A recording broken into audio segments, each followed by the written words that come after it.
To the second day of our seminar together, and I think after yesterday's discussion we're well placed to continue with the papers today. We've got some really good papers coming up. I've got one addition to, a very happy addition to the programme, which is that in the next session Professor Rao will be presenting a paper in that session, which is entitled State Law and Torture, the Criminal Injustice System in India. That will, so I think what we can do is to accommodate that, we can make that a session that goes from 11 a.m. to 1 p.m. And then we can have lunch from 1, it'll be a longer session.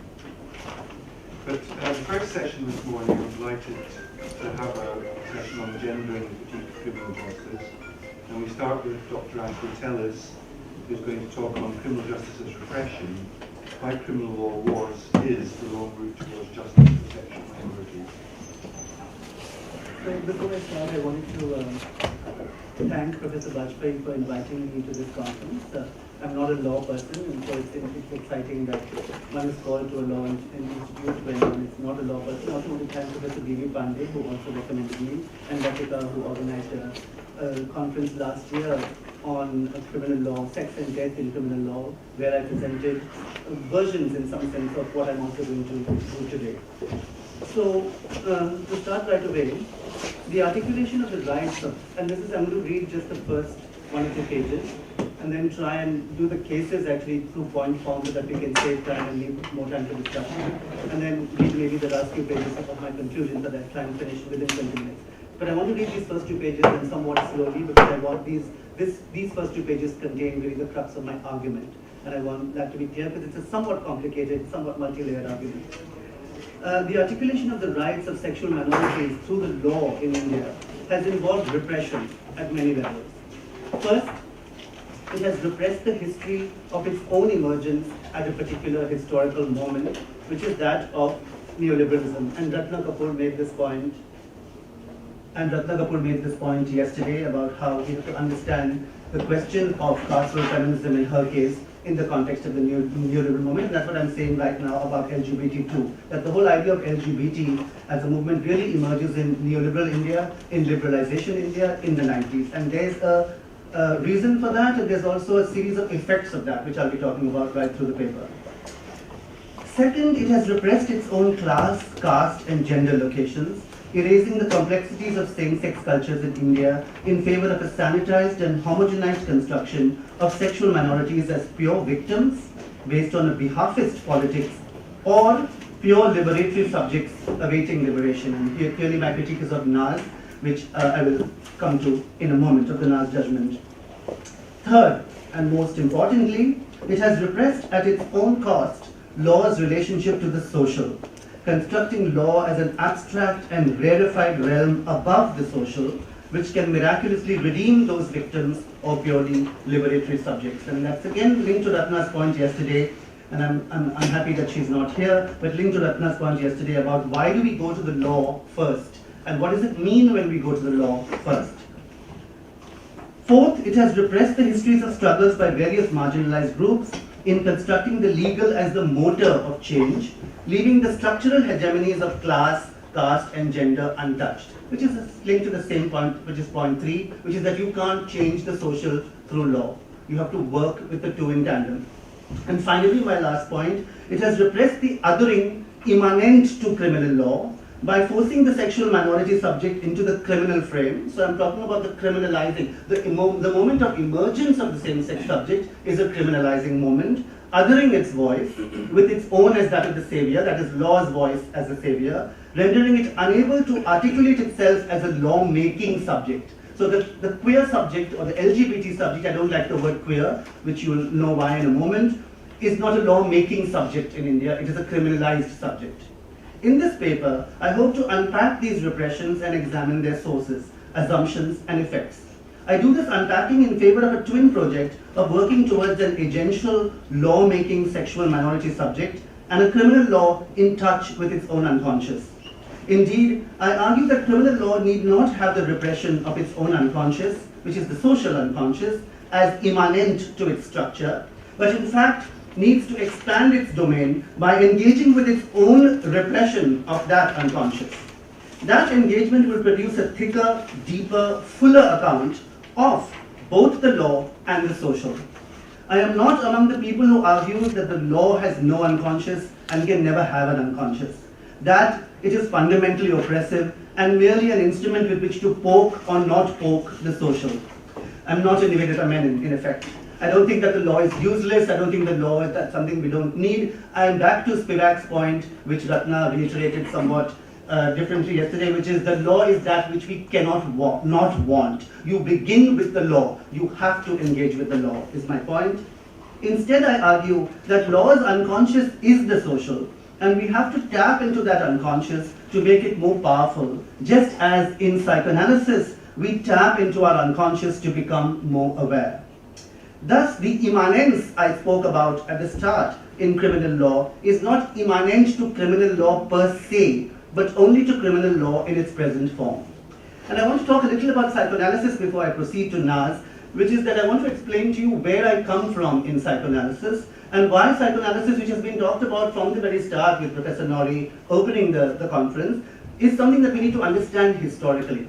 So my understanding of psychoanalysis really comes from the British. I'm trained in Britain, my PhD was in Britain, and I do think that the most profound and brilliant psychoanalytic engagements with the law, with social, with political issues, a materialist psychoanalysis has only come from Britain. And I'm familiar with at least 3 traditions. I'm also trained in the US as a postdoc, and I think American psychology and psychoanalysis is absolute rubbish. And also with the French tradition, and I read French, and I think that the French tradition of psychoanalysis is another kind of rubbish. So for me, the really only interesting people working with psychoanalysis are the British, I'm afraid. And for me, the British engagement has been largely, with women and not men at all, partly because I don't find the men really exciting in how they've engaged with psychoanalysis. So my engagement is with people like Juliet Mitchell, whom I spoke about yesterday, Jacqueline Rose, with an extraordinary journal in the 1970s that the British had called MF, Masculine Feminine,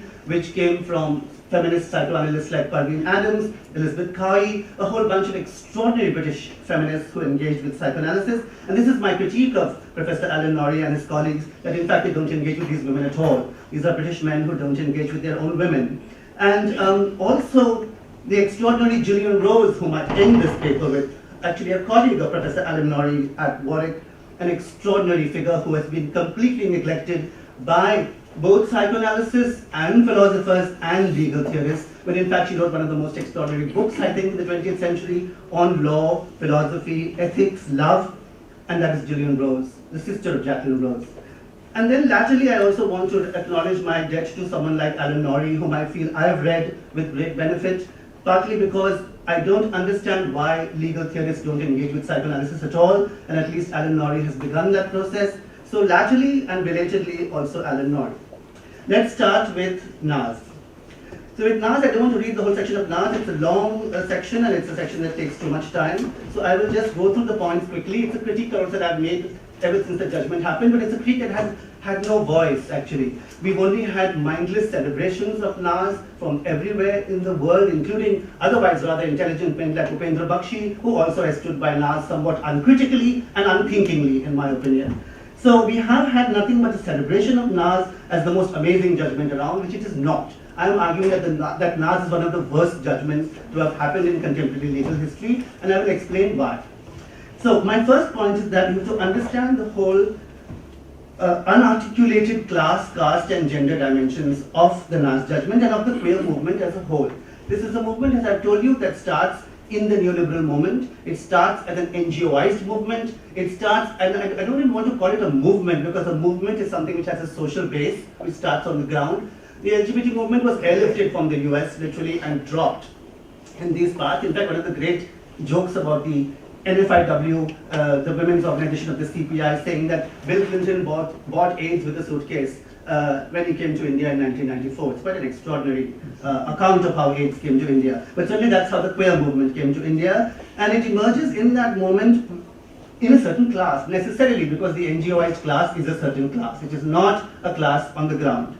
The Nas judgment is mindlessly supported, but actually I feel that it could have been critiqued in many different ways, and it could have been critiqued, and it could have been a much stronger judgment had it engaged with a whole bunch of other judgments. And then, given that this is a workshop, I want to actually talk about one only. I can't talk about all it. It's in the paper, you can read it. But I wanted to talk about one group that it could have engaged with, and I want to do it via Mrinal's paper yesterday, which I had a strong critique of. And that is the child rights movement. And it seems to me that the child rights movement was one of the movements that opposed Nas judgment, and I feel that it could have been productively engaged with the Nas judgment in a way that would have actually made it a far more powerful movement. And so, for example, Mrinal's reading of POCSO as simply another law that the preventive state has created to suppress us is for me an extremely limited reading of POCSO. I think POCSO is an extremely complicated judgment.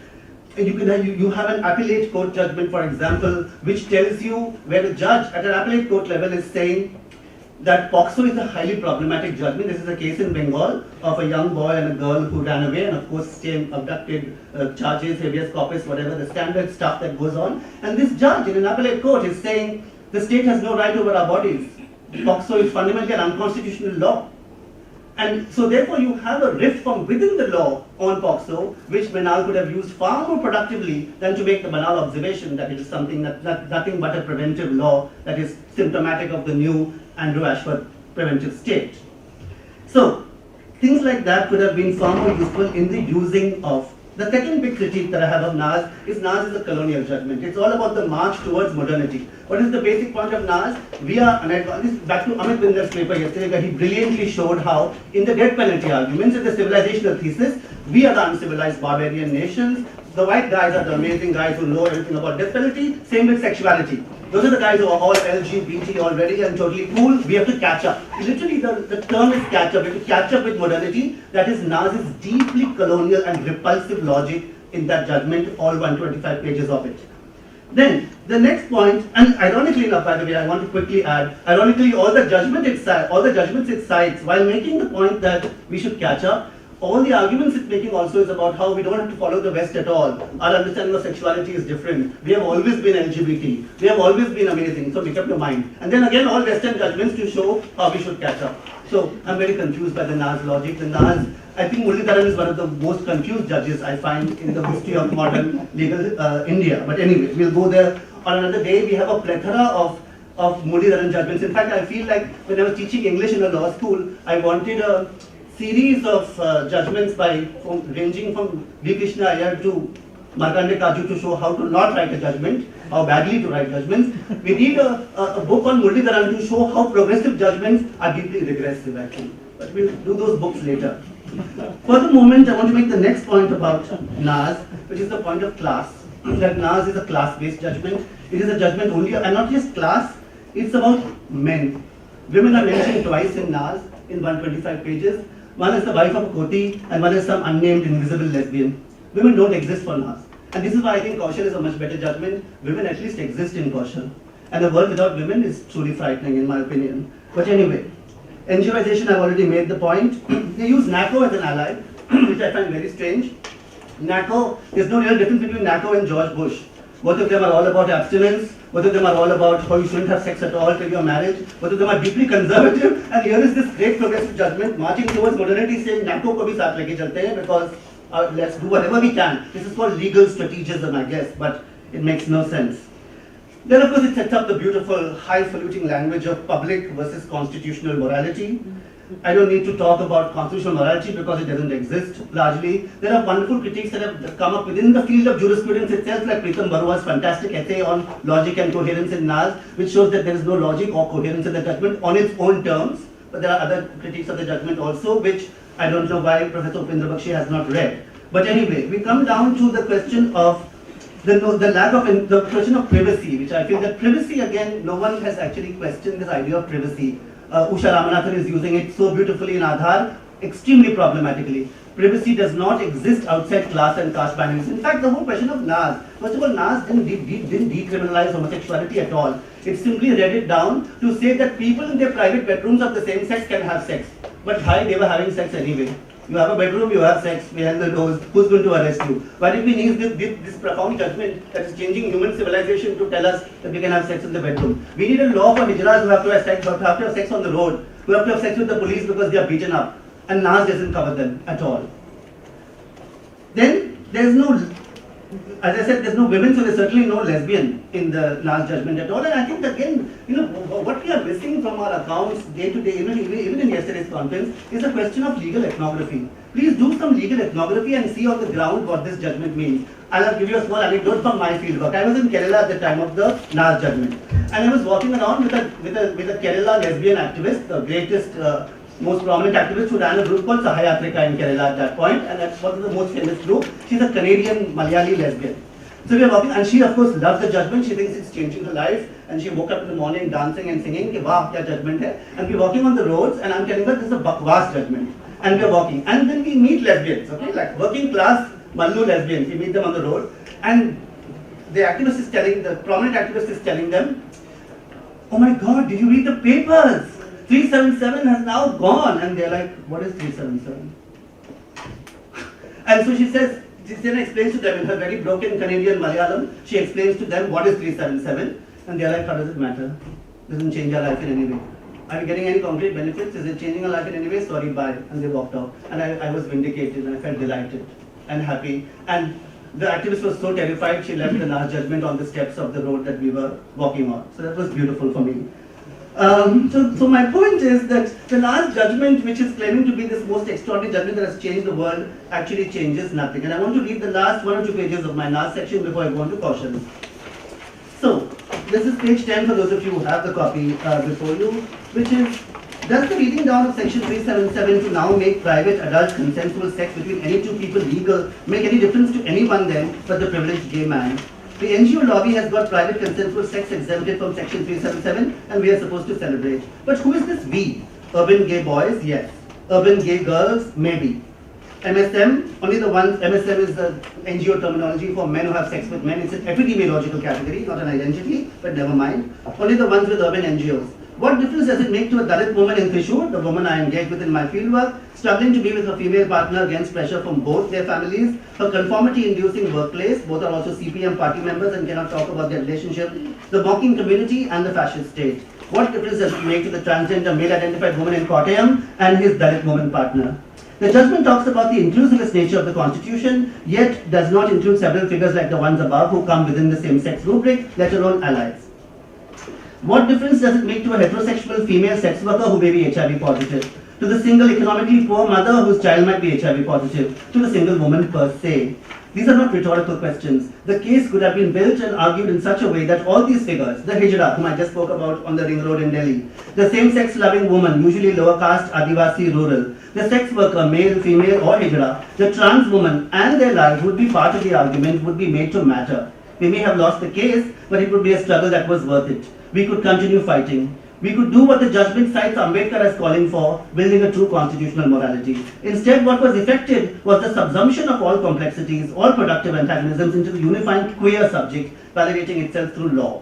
This amounts, I argue, not only to a violation of the communities marginalized by this judgment, but also of the law. The personal autonomy of the same-sex subject is ensured in the constitutional sense, we are told, but what does that concretely mean? Who and where is this figure who inhabits the realm of pure constitutionalism, where there is no religion and no morality, no community and no multiple axes of disenfranchisement? There are enough articles already in the Constitution that would notionally ensure this figure its rights, a bit like the Bibi Pandey and Ratna Kapoor point yesterday about why did we need the amendments of 2013, the laws were fine. But where is this figure in India? Have these articles in the Constitution prevented the atrocities Dalits, Adivasis, women or religious minorities have faced and continue to face in the history of India since the formation of the Constitution? These communities are not even out there, separate from us. Many of us LGBT people are Dalit, are religious minorities, and both, are disabled and also same-sex desiring. Can we bask in the glory of this constitutional refining of our personal autonomy? Repealing and just not beating down 377 need not have necessarily been just a symbolic victory. It might have been constitutional, empty, and based on the idea of personal autonomy that has hidden caste, class, and gender positions. It could have been made a really powerful movement, and even more had the battle been fought hand in hand with all other groups. And I'll stop there. You can read the rest on your own. Moving to Kaushal. Kaushal is considered the most disgusting judgment around, whereas I think it's actually a brilliant judgment. Kaushal, first of all, is a legal judgment. It actually follows the law, and it actually opens up in a way that this is what I'm trying to say about opening the legal unconscious from within the law. It allows us the space to open up many things which Naz, in its smug superiority, just does not allow us. And Kaushal is amazing for doing that. Let's see how. The Kaushal judgment of the Supreme Court of India, which undid the Naz judgment, was unanimously excoriated by the so-called queer movement, the left liberals, and practically everyone else. It was seen as a deeply regressive judgment that undid the brilliant and amazing Naz judgment, and it was mourned in dramatic fashion along the length and breadth of the country, just as the Naz judgment was celebrated mindlessly across the country. It was damned as a judgment without any engagement with the possibilities it opens up. Indeed, it is a far better and more useful judgment than the Naz, in that it shows up the false arguments and logic of Naz, and what it does raise are important questions about the use of law in the battle for rights around sexuality. Indeed, I argue that Naz is what Robert Coburn would call a jurispacific judgment, producing pathology, as I have shown, and Kaushal is what he would call a juris-generative judgment. What Kaushal did was to call the bluff of Naz on its own terms, a bit like I'm told Professor Upendra Bakshi called the bluff on Khanna some years ago, but I don't know enough about that judgment. Perhaps Professor Bakshi will tell us about it later. But broadly again, the Kaushal judgment is basically saying this, that basically what it does is, and I give you an example of this one case which I talk about briefly on page 16 for those of you who have the essay, which is State of Kerala versus Kusnonkara Govindan. In this case, there is a lengthy and positively absurd discussion of whether placing a penis between the thighs of a woman is against the order of nature, and the conclusion of that Kaushal comes to is that yes, it is, and that putting a penis in the mouth, which makes oral intercourse also illegal, is against the order of nature. Such is our very sad sex lives in India, clearly. There is a lot that can be done with this judgment, in my opinion, because it opens up precisely what Naz shuts down, and that's what we need to do. I have only 5 minutes left, so I can't go through the Nalsa judgment, which is my longest section again. No, but we can talk about it in discussion. My Nalsa point is, again, to summarize the 25 points I made in that section into one point. Basically, what Nalsa is saying, I'm arguing, is that it produces the transgender, and this comes back to Professor Upendra Bakshi's point yesterday and also Professor B.V. Pandey's point yesterday about how the language and the very framing of how we understand categories here seems to come from the West without even thinking. So transgender, which is largely a US term, is what is grafted into the Nalsa judgment without even any contextualization. And I counterpose this entirely Americanized language of transgender identity politics into actually the ground realities of Hijraz on the ground in India, which is a far more complicated reality that actually, again, calls the bluff on Nalsa as an extremely problematic judgment. So, to conclude, what I want to basically say is, what I've tried to show in this paper is that through a dense fleshing out of what I'm calling the repressed unconscious of the law, crucially from within the realm of law, one can complicate the idea of law and how law might regulate sexuality. It rather shows how sexuality might regulate the law and lead to what Cover thinks law should facilitate: openness and normative plurality.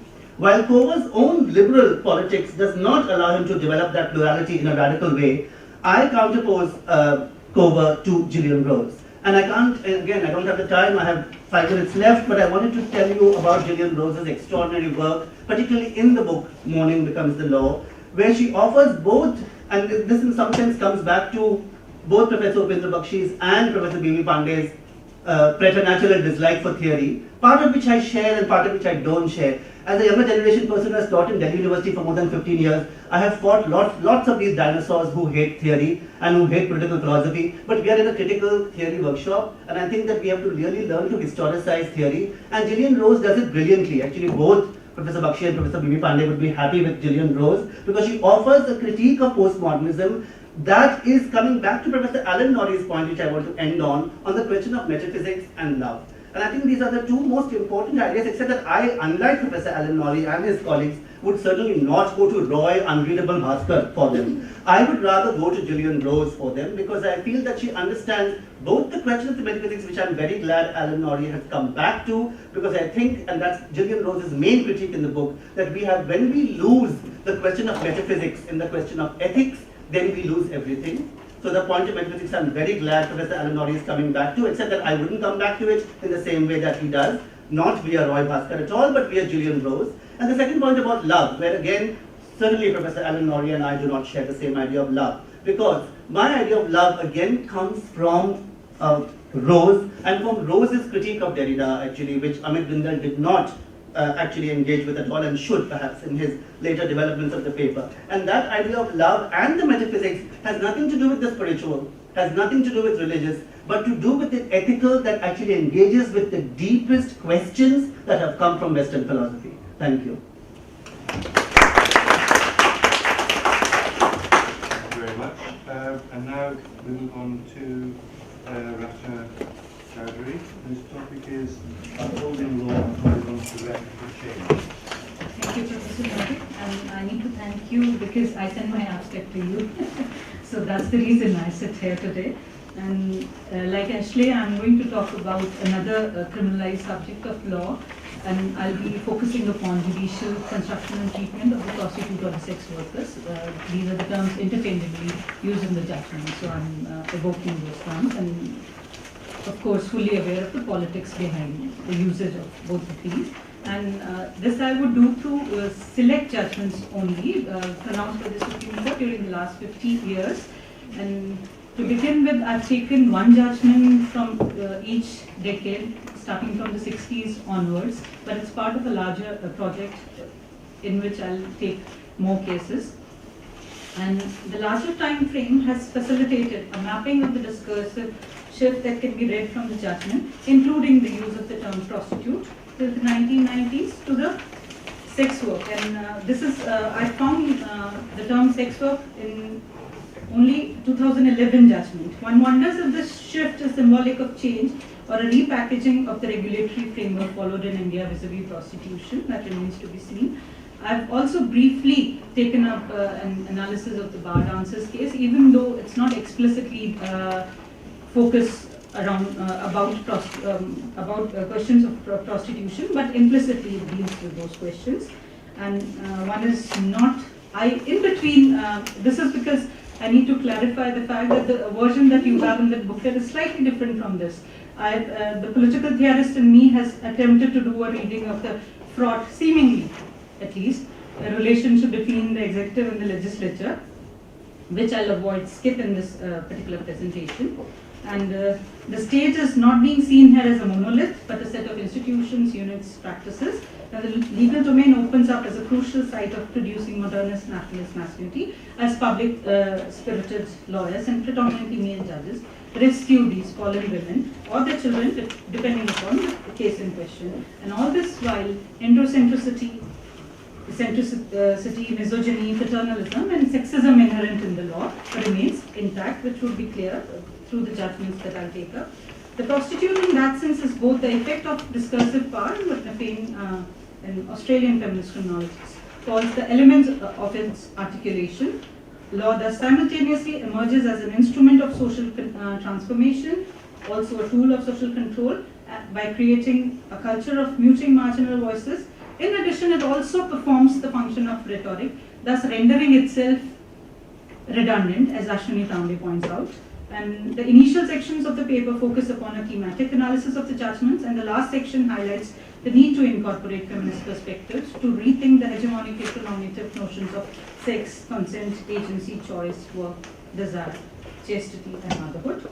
Now, the judges in these judgments, they seem to have perfected ambivalence about the legal subject in question, and much has been written about and around the notion of victimization, the predominance of rescue and rehabilitation strategies as a response on part of the state and non-state actors to questions of agency, choice, in both mainstream and critical discourses.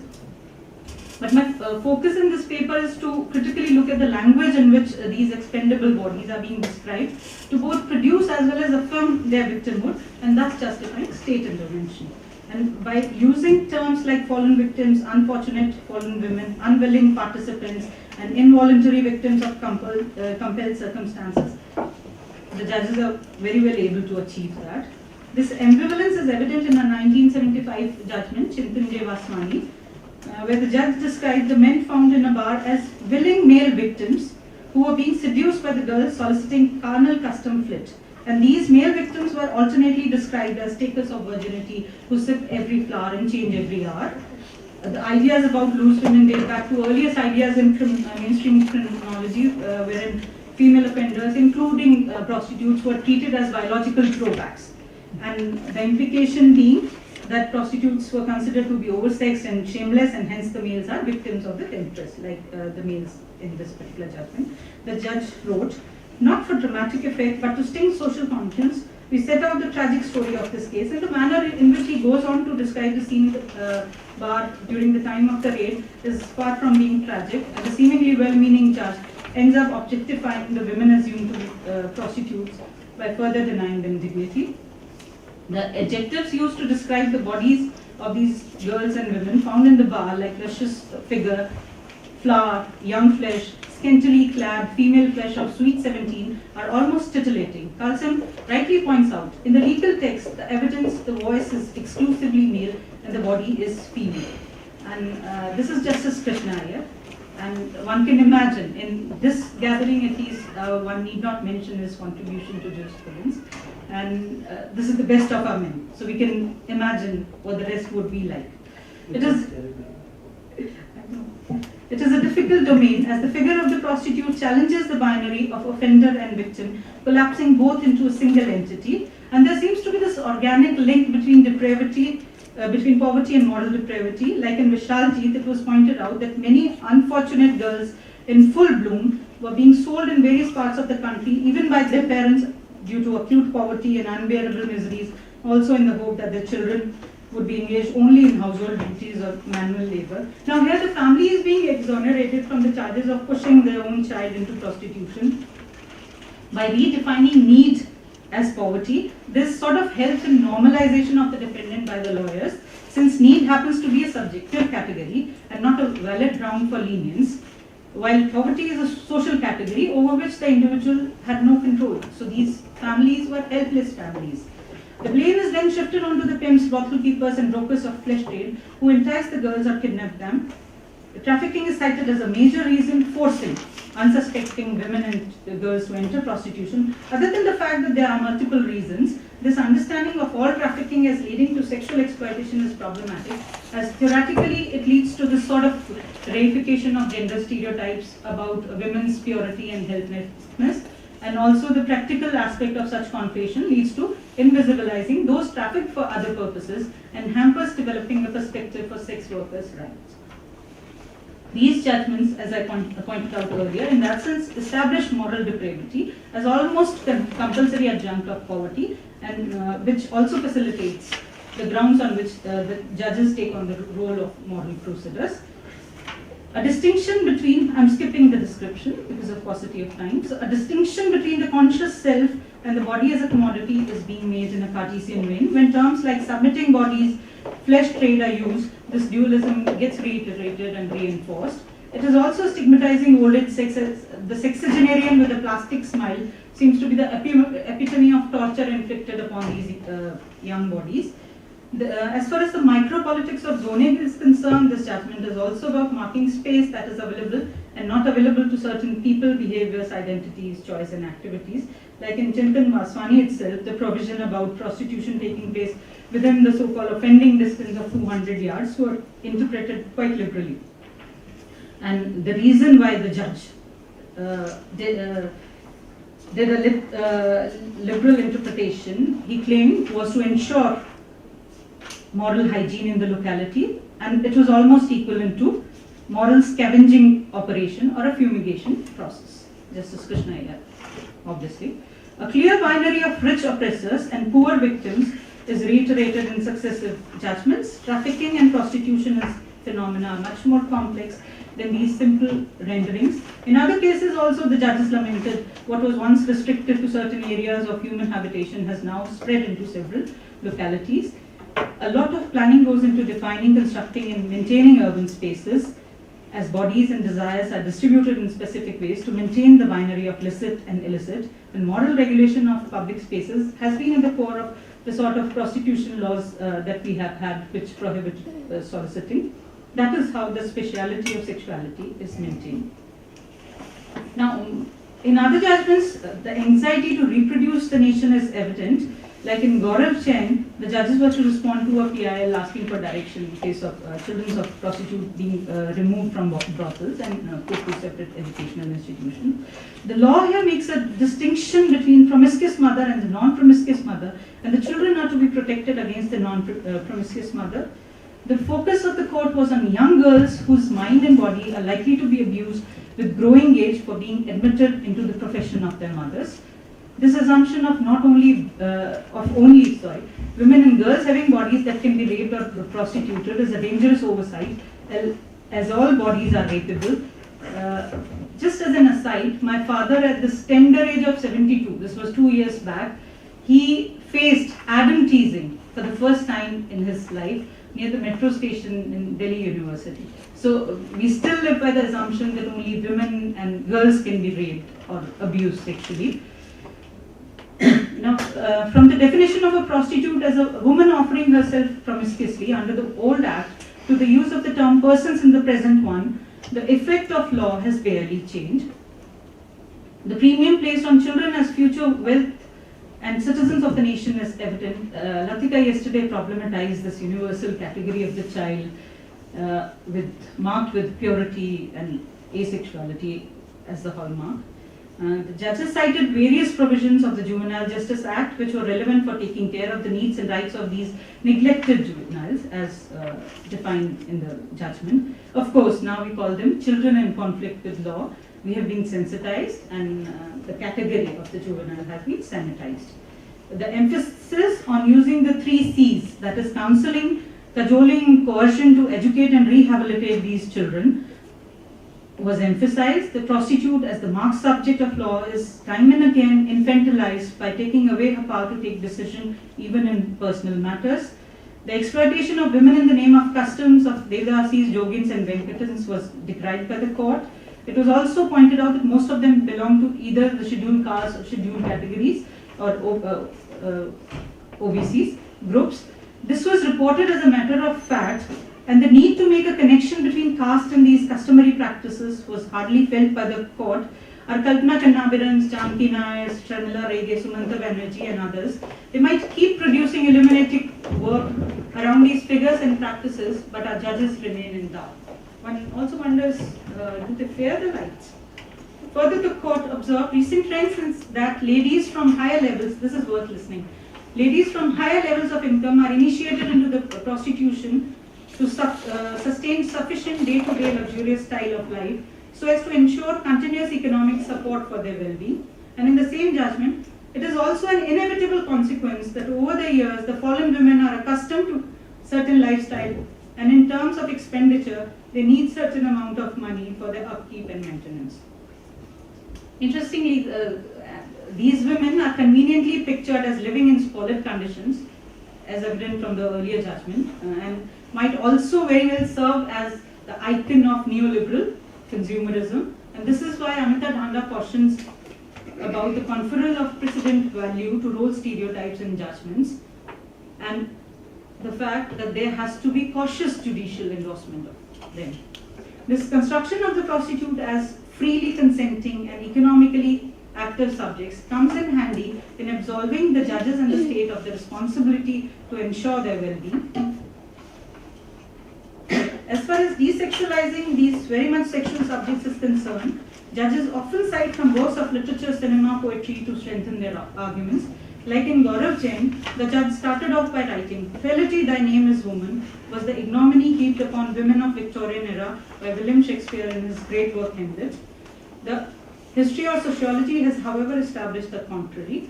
fortitude thy name is woman, courage thy name is woman, self-sacrifice thy name is woman, tenacity and successful pursuit thy name is woman.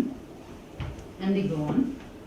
Further, in the same judgment, Indira Gandhi, Margaret Thatcher, Srimao Andanaike, Golda Meir, a few illustrious women who having proved successful in democratic governance of the respective democratic states. Now, while a plain reading of this particular portion from the judgment would appear to be an exercise in rhetoric, Resnick Helbron, they point out the subversive potential of these convergences of law and literature, as then one would be able to see, I quote, how each discipline incorporates these assumptions as men speak, judge, describe and ascribe, and how to challenge that shared vision of the social order. Amongst all these judgments, only one judgment had a female judge. Naming few successful women is also a strategy to stress that women too can lead an impressive life, since modern democratic societies, they treat them at par with men, and so the women who fail to take advantage are to be blamed for their sorry states rather than the society. In Buddhadev Karmaskara, this is the 2011 judgment that judges wrote. In the novels and stories of the great Bengali writer Sarath Chattopadhyay, many prostitutes have been shown to be women of very high character, like Rajya Lakshmi in Shrikant, Chandramukhi in Devdas. Further, they supported this rhetoric by pointing out the plight of prostitute being depicted in the poetry of famous Urdu poet and lyricist Sahil Ludhianvi, who was famously mentioned as Sahil Ludhianvi. Further, we may also refer to the characters Sonia Marmeladov in Dostoevsky's famous novel Crime and Punishment. Sonia is depicted as a girl who sacrifices her body to earn some bread for her impoverished family. The opening line in this judgment was, sex workers are also human beings. The additional category of also human beings is a way of asserting that I is being broadened to include the other as well. Since this case involves a sex worker who is brutally murdered in full public view, the sex worker is no longer a threat, and her inclusion in humanity will not rupture the moral or the social order. This is the only judgment, as I pointed out earlier, in which the term sex worker was used instead of prostitute.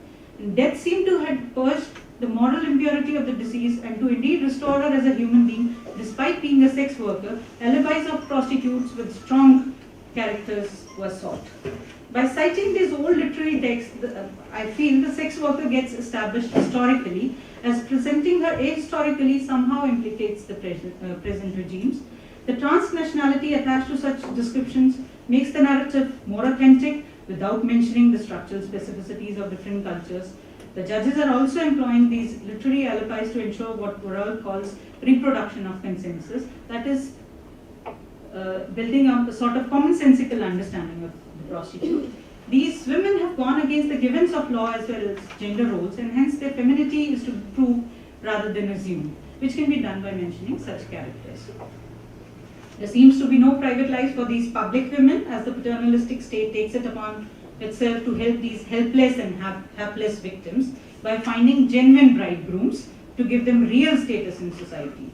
These are the reasons given in the judgment. Or by taking the custody of their children, as prostitutes do not want to have children, and ordinarily when children are born to them, it is in spite of their desire not to rear children. So the prostitute is not only a reluctant mother, but is also an inefficient one. Simone de Beauvoir writes that a caste of shameless women allows the honest woman to be treated with the most chivalrous respect, and we did talk about the transferability of the whole stigma to all women yesterday. Now, muting has been used as a technology of control, that is throughout the judicial discourse, the way lawyers normalize the defendants and the way judges universalize and generalize about them and their lives. These prostitutes are still seen as threats in terms of health and morality, and are simultaneously being sexualized by objectifying them and desexualized by representing them as victims. Terms like swelled sylphs, scantily clad female flesh of sweet 17 or thereabouts, commercial sex as solicit carnal custom flit, promiscuous sex, unwilling participants and involuntary victims of compelled circumstances are indicative of the sexism and tokenism that has dominated legal language during the period covered through these judgments. The post-colonial sexual subaltern subject in pleasure, even I am missing that Nagapur, is nowhere in sight in these formulations. It is hard to locate the speaking and animated subject that some feminists and critical theorists have claimed to recuperate in the context of sex work and prostitution. In fact, the multiple subjectivities of these women are muted under the larger imagination of the victimization framework. And even though it is all about sex, sex itself is missing from these accounts, which is not to affirm Indian prudery, as the same judges, surprise us by eloquently pointing out the importance of sex in a married couple's life in cases around matrimonial disputes. There was one such case, Geeta Nejavan versus Balkrishna Nejavan. It's a 1973, quite dated judgment, and I was tempted to include a quote from there. This is a divorce case. So, I quote, "Marriage without sex is an anathema. Sex is the foundation of marriage, and without a vigorous and harmonious sexual activity, it would be impossible for any marriage to continue for long. It cannot be denied that the sexual activity in marriage has an extremely favorable influence on a woman's mind and body, the result being that if she does not get proper sexual satisfaction, it will lead to depression and frustration. It has been said that the sexual relations, when happy and harmonious, vivifies a woman's brain." So, if you think you're lacking in mental capacities, you know whom to blame. "It develops her character and trebles her vitality." There was a scale, it seems, they could measure it. "It must be recognized that nothing is more fatal to marriage than disappointment in sexual intercourse." And you don't find any mention of sexual act per se in these judgments. Now, coming back to our non-womanly or even non-humanly women, their bodies and lives are made more productive and conformist by sending them to corrective institutions or marrying them off or teaching them gendered vocational skills so that they do not fall back into the trap of sex work again. Rajeshwari, Sundarajan and others of our time might keep pointing out the flaws in these ideas of rehabilitation. They stay put as ultimate official solutions, and it seems the state is also outsourcing its surveillance responsibilities by putting these women, uncontrollable women, under charge of husbands or families or even NGOs. I'm going to skip some portions. And coming to the state of Maharashtra and another versus Indian Hotel and Restaurants Association, this is what is popularly known as the bar dancers case.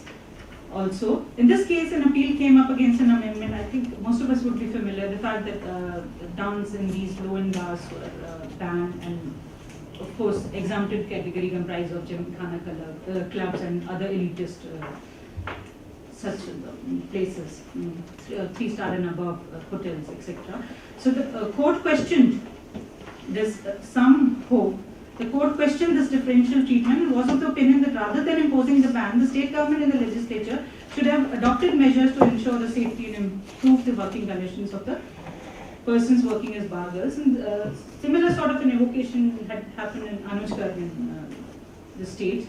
So the case is still subjudiced, with the court insisting on granting the bar dancers their right to livelihood, and the state government continues to sidestep the judicial orders by non-compliance, delaying the grant of licenses, harassing the bar owners, and even bringing in fresh legislation, a new law, to undo the effects of the court orders. Now I'll take up from Ashley here. Even though the court emerges as the champion of the bar dancers' right to livelihood within the framework of constitutional provisions, a closer look at the language of the judgment would help in understanding the conditional relief. We were talking about conditional forgiveness yesterday. It is a conditional relief in this context. Since the court, and that is also contingent upon the fact that finally, if the court order gets implemented, the dance bars were seen by the court as better sites of work for semi-literate or literate girls who may be beautiful, knows to dance or tries to dance, prohibited from earning a better livelihood, or should such a girl, because of poverty and want of literacy, be condemned to a life of only doing menial jobs. So the court found that washing utensils and clothes is far more degrading than bar dancing, so let's give them this right. Menon alerts us to the dangers inherent in such reasoning as they reinforce sexualized images of women in the public sphere.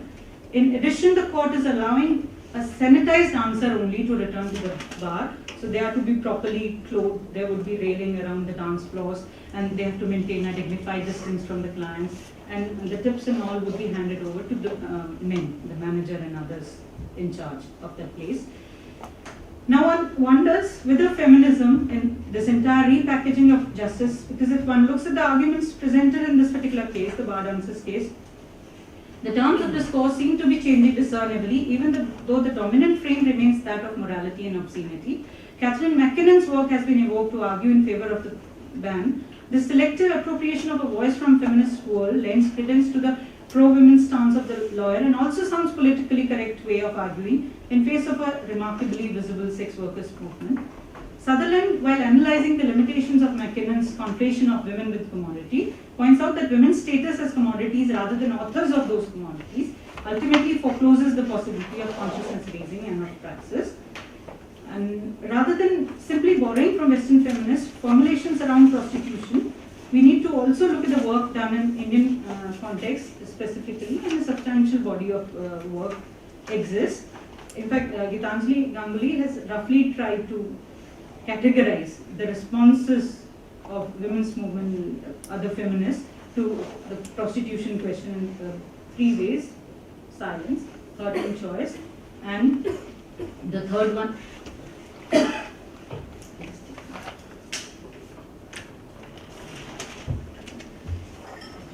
The third one by positing sex work as a choice by using the term sex work.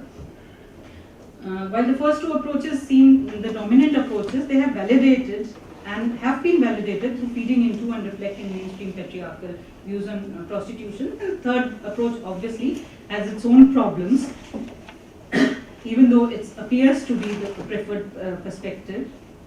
The terms of discourse are to be changed, and the change is possible by bringing in formulations by other feminist and critical theorists. And like I pointed out earlier, there is substantial body of work that exists. I don't want to refer to that literature.